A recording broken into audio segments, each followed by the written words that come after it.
comme moi, quand j'ai lu cela, ça m'a redonné un coup de vigueur incroyable.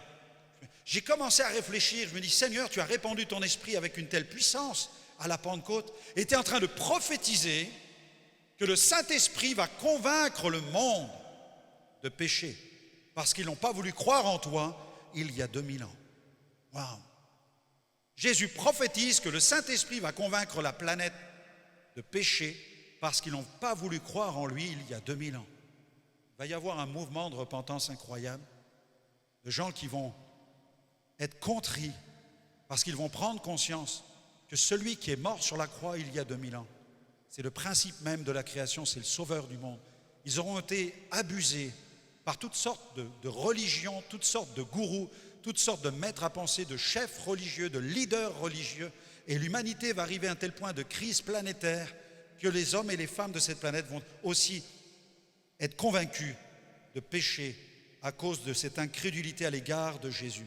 Il ne peut s'agir ici que d'un impact global, un impact mondial, d'une expansion à l'échelle globale. Comme je le disais la semaine dernière, j'utilisais le mot une réforme plus puissante que celle de Luther, une réforme qui va être activée par le Saint-Esprit, qui va pousser l'Église dans la mission. Plutôt que de rester repliée sur elle-même, l'Église va sortir de ses murs, va prendre conscience de sa vocation à l'échelle de la planète sur le plan global.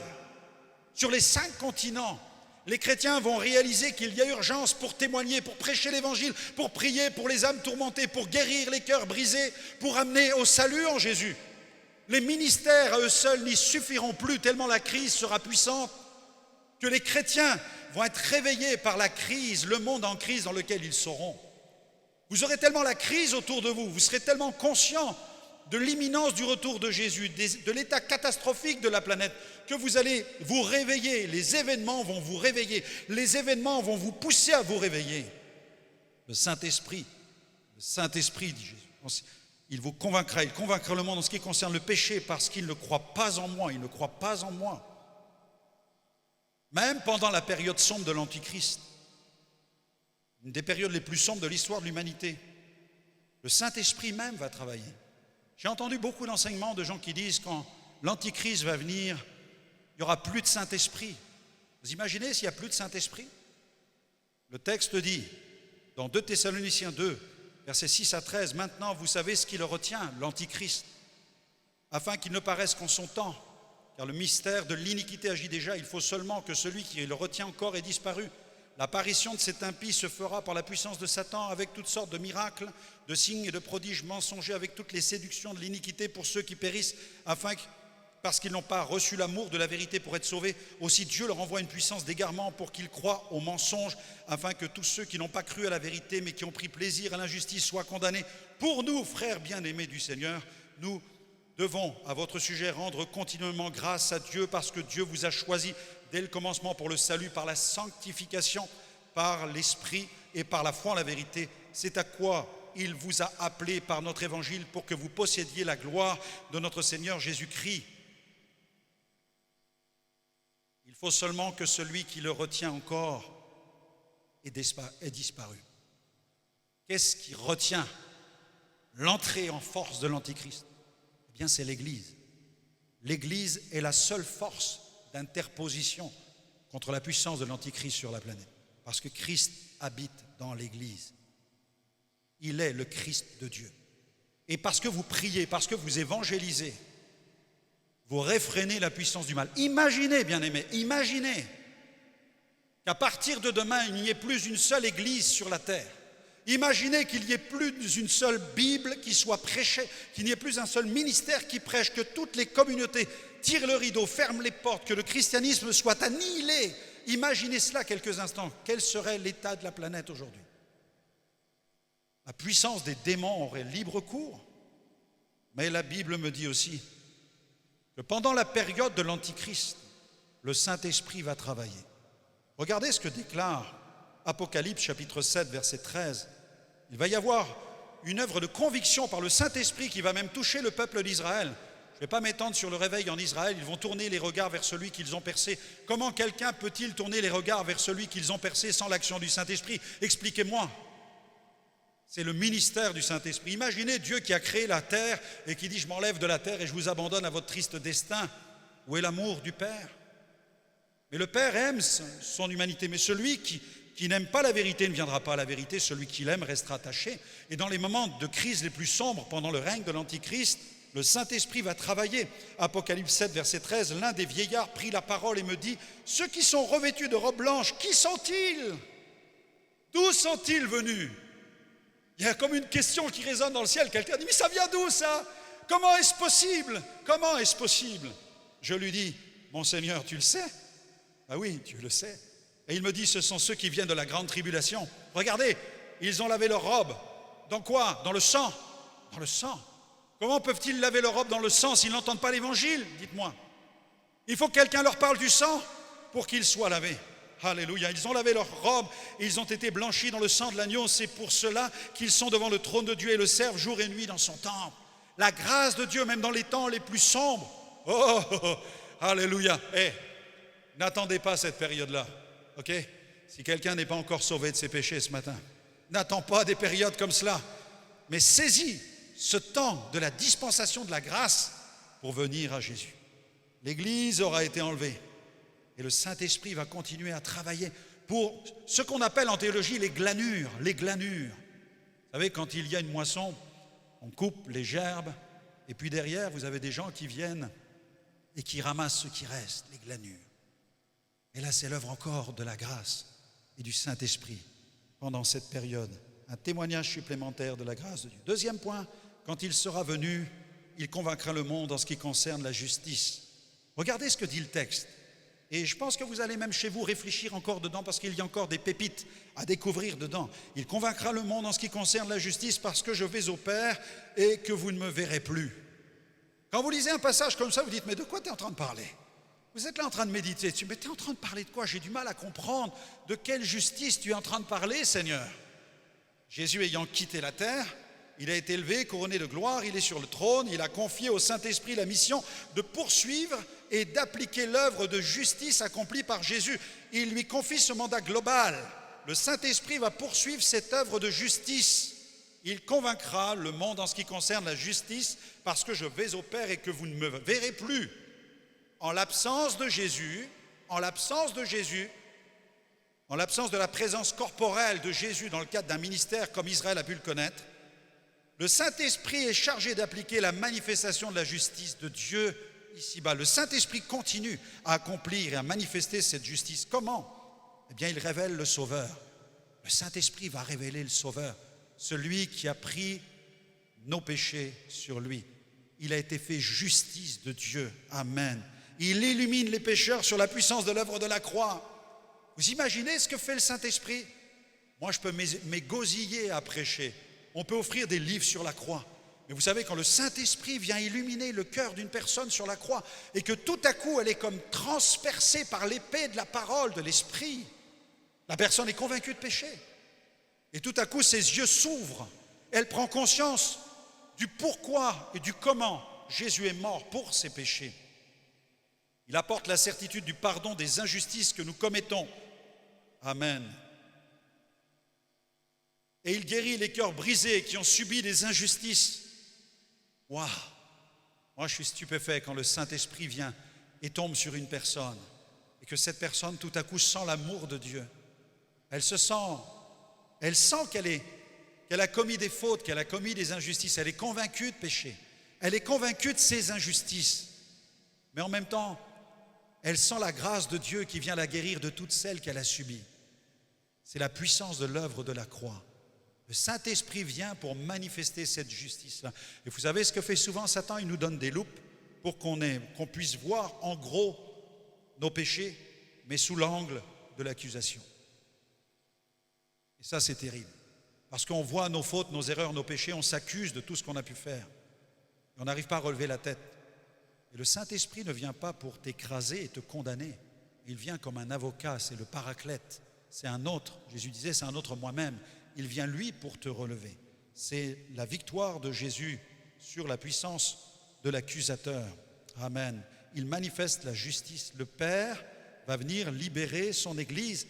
Ça, c'est nécessaire pour nous de l'intégrer.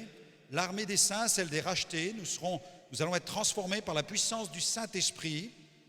Il y a un temps pour la justice et le jugement.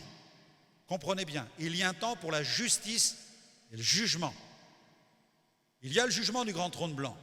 Il y a aussi tout au long de l'histoire de l'humanité la manifestation de la justice de Dieu. De la même manière que quand Jésus va revenir, enlever son Église, déjà là, un tri va s'opérer. Vous êtes d'accord avec moi? Là, c'est déjà une manifestation de la justice de Dieu. Mais pas encore du jugement dernier, mais une manifestation de la justice de Dieu. Dieu est en train de dire, je viens enlever celle qui m'appartient, je viens enlever mon Église. Le Père va venir libérer son Église, l'armée des saints, celle des rachetés. Nous allons être transformés par la puissance de Dieu. Et quand je lis la parole, je vois qu'il y a plusieurs textes dans l'original au sujet de l'enlèvement de l'Église. Il y a le texte, le terme grec, apocalypsis, et la signification est celle d'un dévoilement, d'une apparition. Jésus revient comme une apparition, ça va être comme un dévoilement, sa gloire va être comme dévoilée, ça va être comme une apparition, il va surgir pour venir chercher son Église. Je vois le terme aussi dans le grec, le terme parousia. Il s'agit d'une apparition, de la venue d'une personne, quelqu'un qui se présente à nous.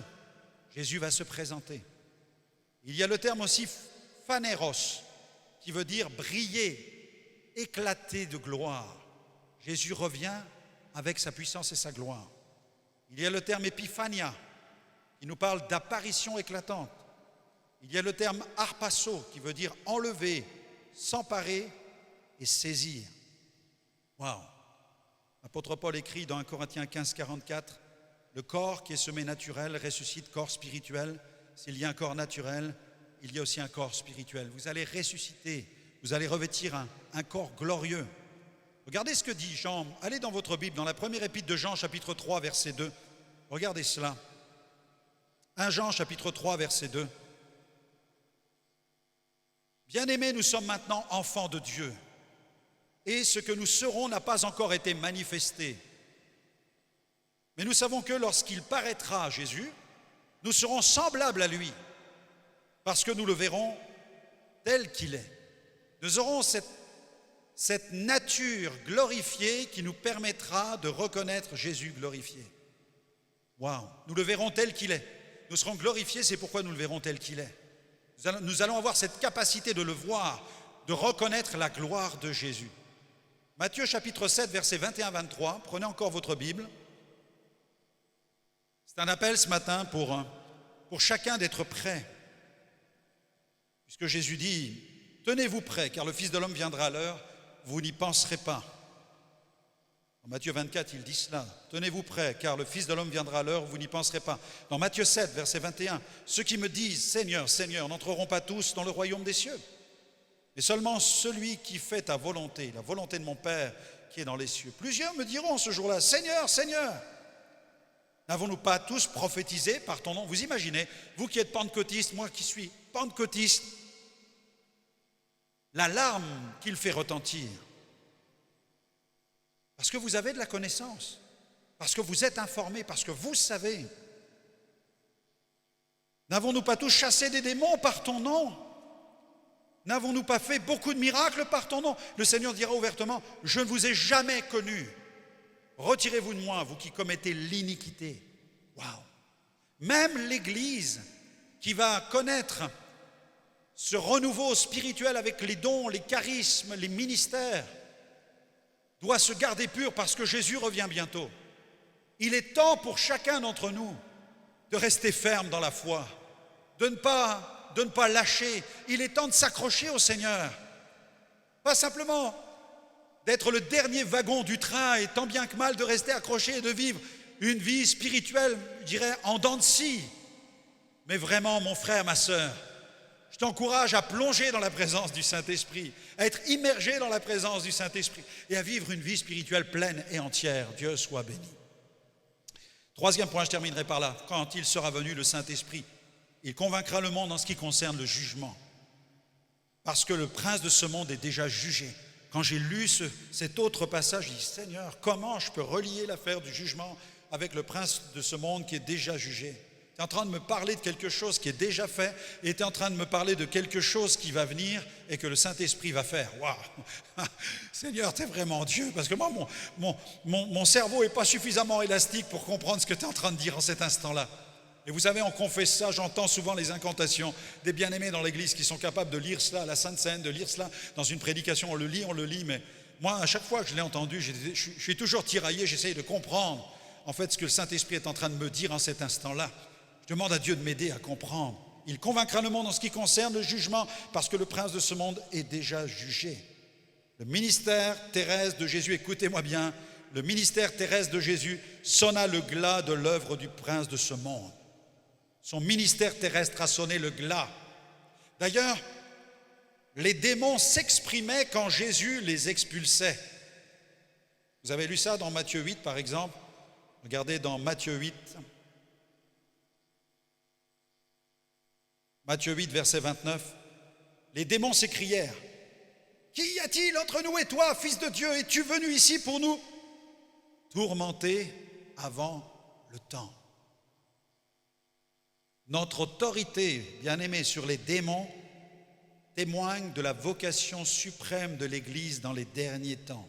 Ceux qui croient en Jésus, les authentiques disciples du Christ, doivent savoir qu'ils sont eux aussi équipés de l'autorité pour chasser les démons, pour repousser toutes les forces de ténèbres, que ce soit par la prière, que ce soit par la prédication, que ce soit par l'imposition des mains, que ce soit par la parole d'autorité, que ce soit même par votre présence. Vous avez autorité sur les démons. Amen. Il y a trop de peurs empiriques au milieu des enfants de Dieu. Je vois trop de chrétiens qui cultivent la peur des démons, la peur des sorciers qui trafiqueraient sur eux au pays, et ils vivent dans la peur de tout ce qui peut être fait au pays, et ils oublient qu'il y a 2000 ans, à Jérusalem, sur la croix, l'affaire a été réglée. Amen. Alléluia. Mais j'ai l'impression qu'on aime bien se faire peur. Il ne faut pas te faire peur tout seul. Crois dans ce que la Bible dit. Tu as reçu l'autorité. Marc 16, 17. En mon nom, ils chasseront les démons. À chaque fois que vous chassez un démon, l'Église est en train de rendre témoignage de la défaite du diable et du jugement du diable. À chaque démon qui part. C'est pourquoi on ne doit pas simplement faire la fête. C'est pourquoi Jésus, à un moment, dit, parce que les disciples se réjouissaient d'avoir chassé des démons. Il vaut mieux se réjouir de les chasser que peut-être de se frapper la poitrine de les avoir chassés. On est d'accord? Mais Jésus est en train de leur dire, allez un peu plus haut en fait, les gars. Vous avez chassé les démons, c'est bien, mais réjouissez-vous plutôt de ce que votre nom est inscrit dans le livre de vie. Parce que les démons, eux, n'ont pas part au ciel. Ils sont condamnés. Mais vous, vous allez au ciel et gardez votre place au ciel, ne la perdez pas. Restez fidèles au Seigneur. Amen. Dieu soit loué. L'autorité sur les démons. Vous êtes participant de la manifestation de la justice divine. Quand vous expulsez un démon, c'est la justice de Dieu qui se manifeste. Comprenez cela. C'est plus que de dire, tiens, on est capable de repousser les entités. Non. Vous touchez à la justice de Dieu parce que le diable est déjà jugé. Lorsque vous réprimez un démon, vous imaginez, même les anges sont stupéfaits de l'évangile que nous vivons.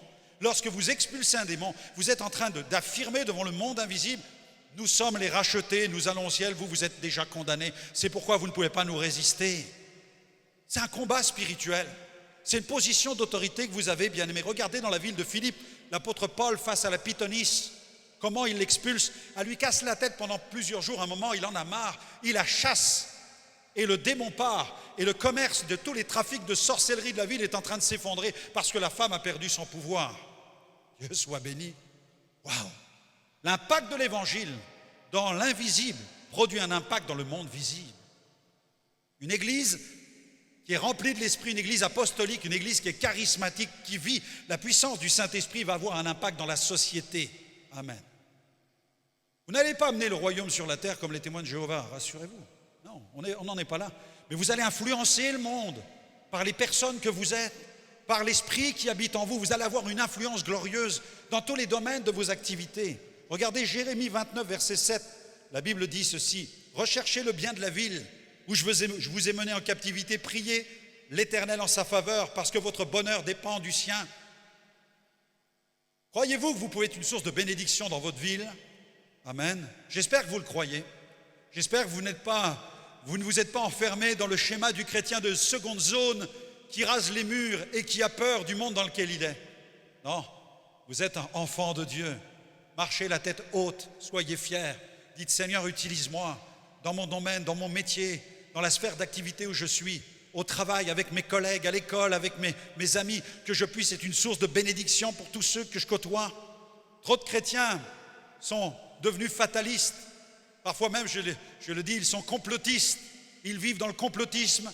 Ils sont devenus survivalistes. Ils vivent en dehors de la société. Et si on bâtissait des monastères, ils iraient s'enfermer à l'intérieur. Non, vous êtes le sel de la terre. Vous êtes la lumière du monde.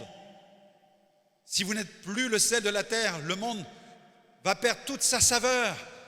Mais vous êtes capable de donner de la saveur dans le monde. Est-ce que vous croyez que Dieu peut donner encore de la saveur à ce monde? S'il enlève le sel, il n'y a plus d'espérance.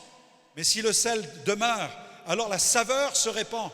Et vous dites, pasteur, vous êtes en train de me dire que dans le monde, il peut y avoir encore de la saveur. Moi, j'avais tout rejeté. Mais rejette la corruption qui est dans le monde, c'est ce que dit la Bible. Mais sois une bénédiction pour le monde. Apporte la bénédiction dans le monde. Apporte tes valeurs dans le monde. Apporte tes convictions dans le monde. Apporte tes prières dans le monde. Apporte ton témoignage dans le monde. Apporte ton amour. Apporte ta bienveillance dans le monde. Alléluia. Tu vas voir que Dieu va manifester sa grâce au travers de toi. Ne perds pas ton temps à diaboliser le monde, mais cherche le bien de la ville dans laquelle tu es. Des pays ont connu une transformation grâce au progrès de l'Évangile. J'ai sillonné la planète dans plus de 50 pays et j'ai vu dans bien des pays. J'ai rencontré des ministres, plusieurs ministres, un chef d'État. J'ai rencontré des préfets. J'ai eu des conférences de presse avec tellement de gens qui me disaient « Merci, monsieur le pasteur, d'être venu dans notre ville pour apporter l'Évangile de paix et d'amour. » Waouh! Croyez pas que c'est extraordinaire que nous apportions ça dans le monde d'aujourd'hui?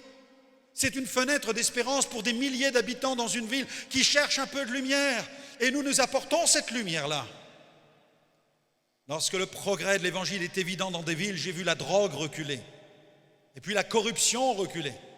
Quand j'étais à Guatemala City, j'ai pu rencontrer le chef de la police nationale. Et ce matin, je devais apporter un discours aux policiers. Quand je suis arrivé, le chef était là devant des centaines de policiers. Ils avaient tous leur casquette un peu à l'américaine, vous voyez, avec les beaux macarons sur les vestes. Waouh! J'étais impressionné. Et je me disais, mais comment je vais parler de Jésus à tous ces policiers? Comment? Par quel biais je vais les contacter? Et là, le chef, il vient vers moi et il me dit, venez, suivez-moi. Et donc, il prend la place. C'est l'équivalent du ministre de l'Intérieur ici en France. Et il se met derrière le pupitre et là, il ouvre un livre noir. Il y avait un gros macaron de la police nationale dessus. Un magnifique livre. Et c'était marqué la Bible. Et en fait, tous les policiers que j'avais ici, des centaines, étaient tous chrétiens, nés de nouveau. Et il leur donnait des versets bibliques, il les enseignait sur le fait de respecter le citoyen guatémaltèque. Il leur donnait des enseignements sur le fait de ne pas voler leur prochain, de ne pas user de corruption. Et il leur prêchait l'Évangile. Suite à cela, j'ai rencontré l'ancien chef d'État, le président, M. Arceau. Et là, on a parlé ensemble pendant 2 heures. Et il m'expliquait combien les églises évangéliques avaient été actives pour restaurer le pays quand il y a eu l'ouragan Stan qui a ravagé la nation. Et vous avez des gens, des chefs politiques qui sont là, qui vous disent « Priez pour nous ».